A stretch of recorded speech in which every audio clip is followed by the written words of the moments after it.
It seems the day of justice has arrived. The race-baiting Whoopi Goldberg may have just ended her entire career. You guys are not going to want to miss this. Folks, so Whoopi Goldberg has officially hit a new low, and this time it's more pathetic than anything you could have possibly imagined. She's managed to once again expose her political hypocrisy for the world to see, and it's honestly a sight to behold. Whoopi Goldberg accuses a New York bakery of discriminating against her based purely on political views. Welcome back. My birthday dessert today was one of my mom's favorites from when she was a kid. And she talked about these all the time. They're called Charlotte Russe. And it's a sponge cake with whipped cream and a cherry on top. Now, I should tell you, Charlotte Russe has no political leanings. And the place that made these refused to make them for me. Really? Yes. What? Oh. No. Let me explain. They said that their ovens had gone down, all kinds of stuff, but folks went and got them anyway, which is why I'm not telling you who made them. But can't be because I'm a woman, but perhaps they did not like my politics. Yeah. But that's okay, because you know what? Listen. This is my mother's celebration. Yeah, pick these up and celebrate with me and my mom.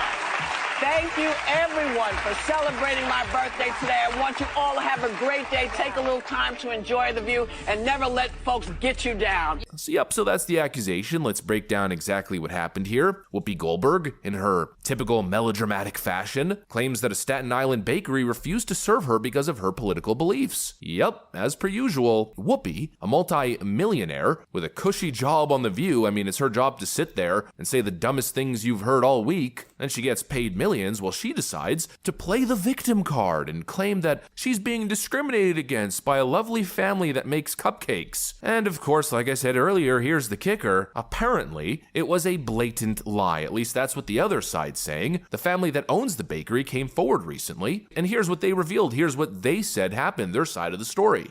It's a community that I have to tell you, I'm so overwhelmed by the support between finding out yesterday this even happened, getting phone calls, and then people coming in, people from all over just supporting us in every way. We had phone calls yesterday from Alabama. Guy says, I'm going to give you $50, send it to a school, send them donuts, send them cupcakes. The support has been so overwhelming, and I know how hard my family has worked to keep this business alive, and I wish my father was here today to see this. He would never believe it. My bakers come in 2 or 3 in the morning just to have donuts and rolls for everybody to come in and say, we have the best rolls ever. And you know what? It took my whole family. It takes everybody, the community that comes every day to see us. We have this everyday conversation with everybody. How's the family? How's this? This is what makes Holtemans. It's the community, it's my fellow everything that come out, and us giving back to the community that makes this go round. And if it wasn't for you and Staten Island to make this work, we still wouldn't be here today. So it's clear this is a family-run business that's been handed down from generation to generation that Whoopi Goldberg tried attacking. It's honestly kind of sad, and I think her only reasoning to make up some bold accusation like this is because she has nothing better to talk about. It seems that their propaganda mission to get Kamala Harris elected was a fail, so we have nothing else to talk about, so why don't we say people don't like us because we support Kamala Harris? It's such a phony lie. It's crazy how she can say that, yet she has zero evidence to back it up. Like, if this bakery actually said something, or there's written documentation that they refused to serve her because she supported Kamala, I would be all on Whoopi's side. But there's none of that. Absolutely none. And she tried attacking a family-run business. It's just kind of pathetic to me. Billy work hard. Joe, my baker in the back, is here 6 days a week. He gives his heart and soul to this place. And you know what? My father always said, you do what you love. I'm telling you, this is my heart. And I thank you so much for everybody to come out and support us with the Holteman family. It means the world to me. It really does. Thank you so much. Oh, I wish my father was here today. Jill. All good. It's all good. The goodness prevails. And just a little background for those who know, they had a boiler here. Again, it's been here 145 years. They had a boiler that was 60 or 70 years old. And the first week in November, guess what? It went on the fritz. They had to be replaced. And the reputation of Holterman's is impeccable, so rather than commit to something they couldn't guarantee, they said we can't do it. And the person who besmirched and defamed them took that as an insult to her. Well, get over it.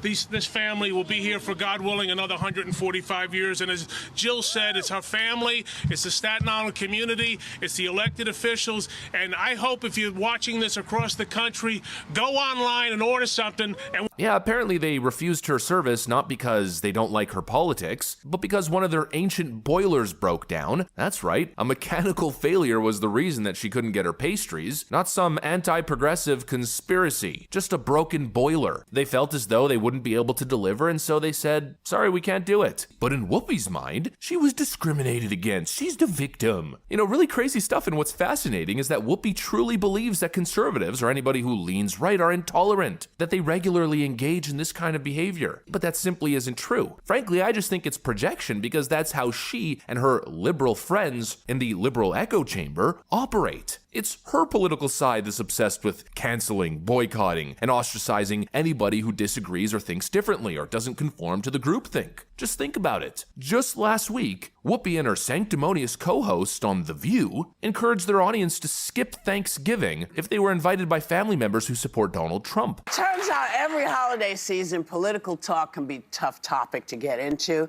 But given the results of last week's election, Yale psychiatrist Dr. Amanda Calhoun suggested to Joy Reid that some people should sit this one out. Take a look. There is a push, I think just a societal norm that if somebody is your family, that they are entitled to your time. And I think the answer is absolutely not. So if you are going into a situation where you have family members, where you have close friends who you know have voted in ways that are against you, like what you said, against your livelihood, and it's completely fine to not be around those people and to tell them why, to say, I have a problem with the way that you voted because it went against my very livelihood and I'm not going to be around you this holiday. I need to take some space for me. I completely understand her point because I really do feel that this candidate, President-elect Trump, is just a different type of candidate. From the things he's said and the things he's done and the things he will do, it's more of a moral issue for me. And I think it's more of a moral issue for other people. We're just, I would say it was different when, let's say, Bush got elected. You may not have agreed with his policies, but you didn't feel like he was a deeply flawed person, deeply flawed by character, deeply flawed in morality. Like a lot of Dems called him deeply flawed and humanized him. But you got to admit, they're very different figures. I mean, you along with Milley and along with John Kelly warned us about how deeply flawed he was as a candidate. And so I think when people feel that someone voted not only against their families, but against them and against people that they loved, I think it's okay to take a beat. What the Democrats try doing is pretending that they have the moral high ground in every argument. How could you support such an evil man? Do you not understand what a threat he is to our country? They think that we are stupid people. Why did George Bush not have the same sentiment that Donald Trump has? Easy. They were two sides of the same coin. Before Donald Trump, the Republicans and the Democrats, they were essentially the exact same. The Mitt Romneys, Mitch McConnells. These are not people that you can trust. These people are career politicians that will sell out the everyday average Americans without a second glance. It wasn't until Donald Trump was sick and tired of all this nonsense he entered politics and decided to represent us, the silent majority. Finally, we have a politician who's looking out for the everyday people. And if these people had any degree of rational thinking, they can figure that out on their own. People who support Trump are not evil human beings. We just want safer streets, more money in our pocket, no overseas wars. We want the country to be united through prosperity. Just because we support Donald Trump, that does not mean that we are Nazis, evil people. So the audacity for these people to say, separate from your family if they supported Donald Trump, Why are they so hell-bent on destroying the family unit? They want to keep us fighting, so we never find out who the true enemy is, which is them. Because it is far easier to rule over a society if you keep the masses fighting amongst one another. So my message to you is have Thanksgiving with the family. I don't care if you have a relative that is the most radical, leftist, propaganda-filled talking head I've ever heard in my entire life. Try to enlighten them with the truth and love rather than the propaganda that's shoved down their throats on a daily basis through the mainstream media. But yeah, let me know your thoughts on this down below. Will you be having Thanksgiving with all your family members, even if they have different opinions? Let me know. I'd love to hear that. And if you enjoyed, make sure to smash that like, comment, subscribe, and wish you guys nothing but the best. Till next time.